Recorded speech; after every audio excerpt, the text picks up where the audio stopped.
Good afternoon, and welcome to Real Talk with Dr. Linda. Today, I have a special guest. Her name is Julia Geisman, and we're going to chat with you for a few moments on the importance of diversity, equity, inclusion, and belonging. But specifically, we're going to talk really about exclusion and the difference around inclusion. So, without further ado, here is Julia Geisman, my guest. Welcome, Julia. Well, thank you, Linda. Thank you very much for having me. It's a real pleasure. It really is. Awesome. I'm so glad that you had the opportunity to be on my show today. So I will first of all, let you introduce yourself to the audience, tell them who you are and a little bit about your business, career agility, and we'll start from there. Okay. So my name is Julia Geisman, as if you didn't get that from Linda. I'm I'm the founder of Career Agility, which is a company that focuses on inclusion. It's built upon the belief that inclusion is the DNA of all organizations, every aspect of the organization. Everything that we do is targeting an inclusive work environment. So we have an assessment which we call the LEAP scorecard, which evaluates the inclusivity of an organization from an employee perception. And then we also do workshops, workshops and consulting around what is needed for building an inclusive work environment. And all the workshops are really around building an inclusive mindset and being able to bridge differences and accept and value those differences so that they can contribute to the profitability of an organization. Okay. So, I mean, this is an area that has a lot of ramifications, both internally to an organization as well as in people's lives in general. And then it cascades out to society. Right. Yeah, exactly. Awesome. Well, thank you for sharing that a little bit about your background. One question I have for you is what how did you hone in on the exclusion component? Because, as we all hear, is DEI, which is the inclusion component, but you're specifically focusing on the exclusion to some degree. So, share a little bit about how you came to that component around exclusion and share some of that with us. Okay. Well, actually, what is happening is that there's a lot of data out there to motivate companies to start building an inclusive work environment by demonstrating the financial impacts as well as the impacts on innovation. And it's not moving the needle, honestly. You're right about that. Yeah, I can't even begin to tell you the plethora of data out there from really reputable sources like McKinsey, like Korn Ferry, and on and on and on. But the only thing that people will really do, or the most effective way of stimulating change, is when people are in pain. Nobody does anything unless they're in pain. Right. So by looking at the cost of exclusion, it paints a painful picture of the impact of being exclusive in the way organizations operate. So for example, 67% of employees are disengaged. Oh yeah. Okay. So the question is, how does that affect profitability when you have disengaged employees?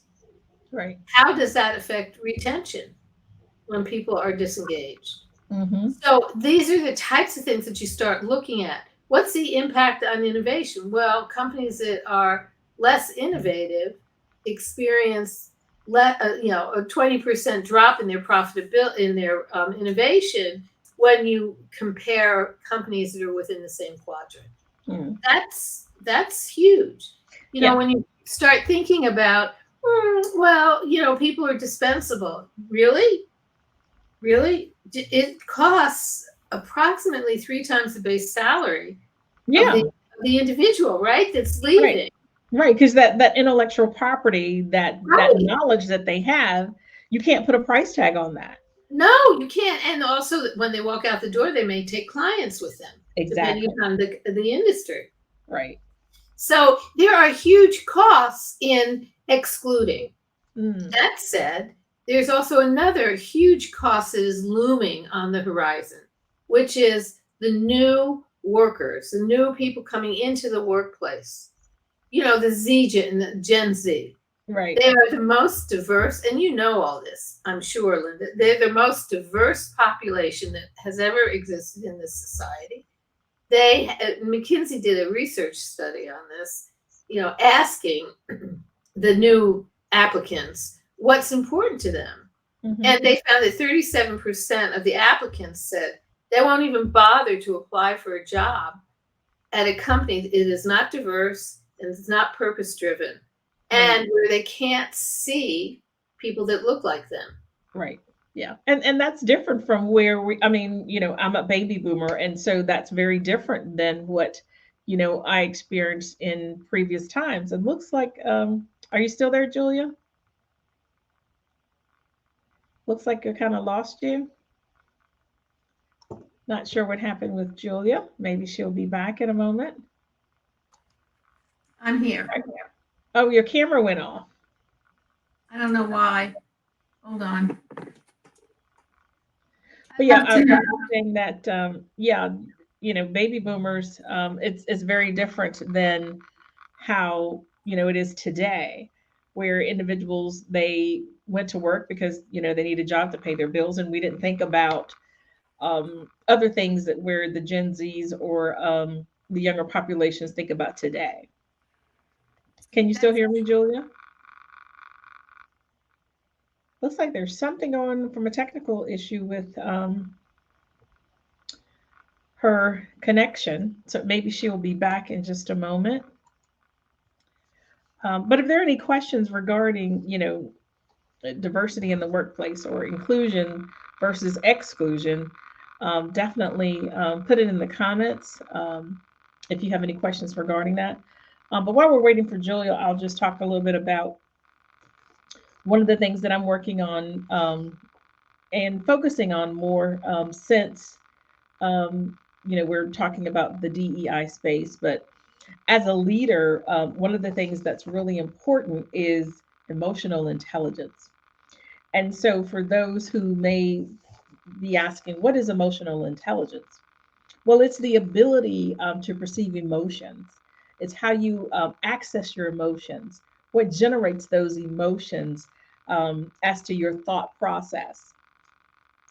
And emotional intelligence really it helps us to understand our emotions and that knowledge and what comes with that.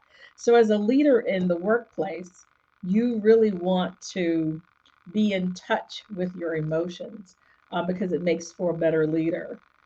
Julia, are you back with us? Yes. Okay, I can hear you, but we can't see you. And but not sure what happened there. But would you like to continue on? I see your picture popping up, but for some reason it is not connecting with us. This is very weird. What can I say? Okay. Well, let's Okay. just move along. We'll just continue on with that. So you were doing the comparison of inclusion versus exclusion and talking about some of the research that's been done around the cost of organizations that have disengaged employees. And I wasn't sure if you wanted to add a little bit more to that. Yeah, I do, because I feel like people are really missing out on the richness. In fact, I started writing something last night about the richness of having different perspectives, of being able to see through the eyes of other people. Because there's an old expression that somebody once said, 1 and 1 is 2. It's actually 11. By removing the plus sign that separates the two numbers, it's exponentially bigger. Yes. And so we live in a world we're very separate from each other. And for example, employee engagement surveys are great. They're great. They give you really interesting baseline information. However, it's based upon an individual experience, which is important.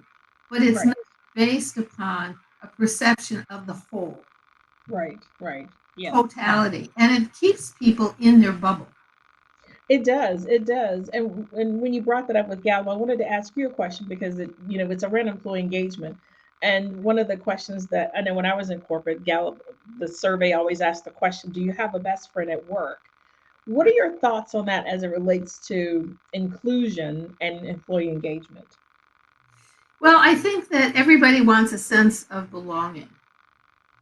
They have a sense of affiliation.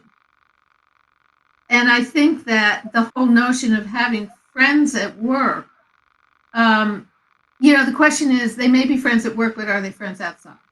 That's not, Right. you have to think about. Number two, if you're talking about collegial relationships internally, that's a little bit different than friends. So it's really the whole notion of affiliation. Do you have a sense of affiliation with the team that you're working with? And a sense of affiliation means that you're heard, you respect it, you know that you're making a difference. People are inviting you or including you in, conversations, having a cup of coffee, maybe going out to lunch. So those are the things that build affiliation. Now, does that mean that I'm going to hang out with people afterwards? I don't know. Maybe, maybe not. Everybody has a really busy life. Right. In fact, I was talking to Ayanna Pressley. You know who she is, right? She's a congresswoman from Massachusetts, the woman who has alopecia. Yes. Okay. And she was saying, I ran into her in Boston one day, and she was saying that, we need to have more cross fertilization. We need to be able to experience other people's culture, so we need to hang out with each other. Right. But what happens at the end of the day is we're hanging out with each other in the workplace, which is a little bit challenging right now because of the virtual world that we work in. Yes. And we walk out the door and we go to our own cubbies, our own corner of the world. Now there are reasons for that because some of us are really, really busy, but it takes a concerted effort to be able to, I really want to build a personal relationship with you. And, just find out who you are because you're a really interesting person, Mhm. you know. But people, people don't make a lot of effort to do that. Right. So going back to friends, I think it's more a sense of affiliation than friendship, depending upon Right. how you define friendship. What do Right. you Right. think? Yeah. Yeah. And I would say probably, back in when I was in corporate, most individuals probably didn't have the best friend at work. But I think as the younger generations get into the workplace, I think they have more of that best friend at work than the baby boomers, I would say, did. Yeah. Because of the way they build relationships a little bit differently. Well, And I so they're, also, Linda, let me just key off of that for a minute. The millennials, every generation has a different way of working with each other, oh, yes, absolutely. yeah, right? So you have the millennials who had a herd mentality. That they never, like my closest friend's daughter went to her senior prom with a bunch of girlfriends. They move in herds. And so when they came into the workplace, they wanted their posse. Right. So you're right about that. The younger generation has posses in ways that even Xers don't have. They have posses, but they're not internal to work. Right. Exactly. Exactly. Right. Okay. So So, based on the exclusion and inclusion that you're working with currently, what are you seeing right now, based upon from a reporting perspective? What are you seeing that organizations are um, faced with regarding inclusion or exclusion, and what are some of the things that you see that they're doing to make improvements? that's a loaded question, Linda. Okay, that's a loaded question, and here's the reason why. There are more job postings for chief diversity officers, director of DE&I, than ever before. Okay, Mhm. now I'd like to use an example of a colleague of mine, very talented gentleman who was hired by a financial services group. as the chief diversity officer. And all he really ended up doing was so underutilized. The CEO was not really into DE&I, did not necessarily see the full value of it. So all this person ended up doing was working with employee resources. He was so underutilized that it was sad. I mean, I knew every time I talked to him in that position, I was saying, he's probably not going to stay long. And he didn't. And he moved over to another company where he is actually part of the strategic leadership team. So there are a lot of companies who are going through the motions, regrettably, with no authentic commitment. And in fact, I won't work with an organization unless the CEO is actively involved and there's a commitment to act on the recommendations based upon what we discover regarding the work environment, which is all based upon the data for that particular company. And if they're not willing to do it, my position on it is you're going to do more damage than good. Right. Because you'll create cynicism and you will ruin your brand on the street and you'll lose people. So, are there a lot of companies that are really committed to it? Some. Are there companies that are going through the motions of it? Oh, yeah, a lot. And are there people who are still resisting it? Yeah, there are. Not as many.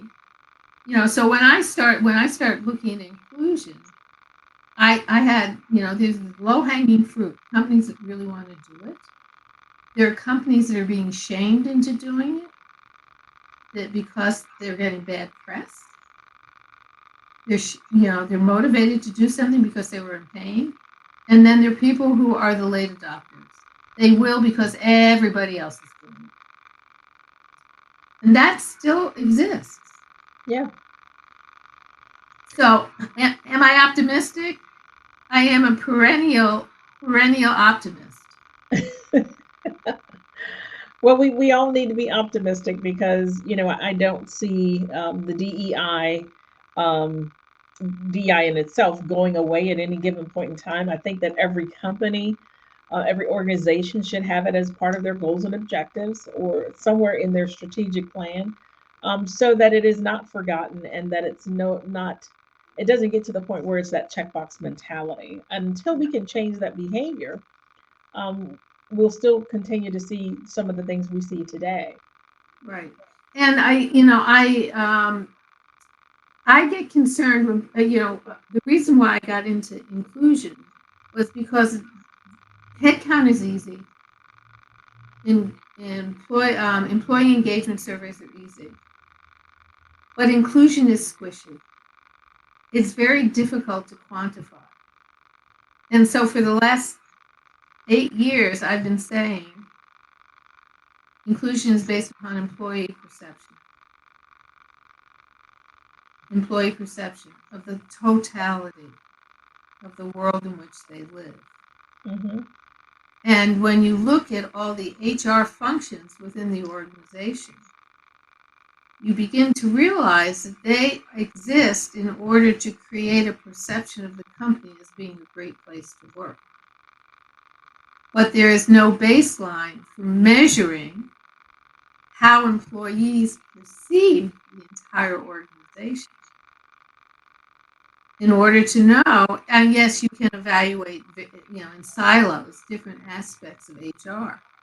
But what's the totality really saying? The combined impact of all the HR processes, procedures, etc. And when you start looking at the inclusion, you start seeing that it is the underpinning of it all. Yes. Yes, absolutely. Because employees want to be a part of what's happening in the organization. And from that, then that sense of belonging, that they feel that they're in a safe space, Yes. that will all come as a part of being included, having a seat at the table. And Yeah. my hope is that at some point that we will all be in a better place where people do feel included, They feel that their voice is being heard. They can share their thoughts and ideas without fear of retaliation. And they can bring their whole self to work. And so that would be the ideal for all employees regarding, inclusion and sense of belonging. So, what are some of your final thoughts you want to share with the audience regarding inclusion or Well, exclusion? exclusion. Okay, understand that when we have a knee-jerk reaction, human beings seem to have a knee-jerk reaction to anything that it disrupts the status quo or does not align with our thinking. So, for example, we are likely to say no to new ideas because they may not align with our thinking. They may put us, threaten our expertise. There's a lot of things about it rather than being curious about it. We exclude people knee jerk because they look a certain way, they act a certain way, they have a certain pedigree, and so we automatically say no, no, as opposed to being curious. Right. And we also exclude possibilities that take us outside our comfort zone because we're afraid. And so by excluding those opportunities and experiences that are outside our normal experiences, we actually, from a personal perspective, we rob ourselves of memories. Mm.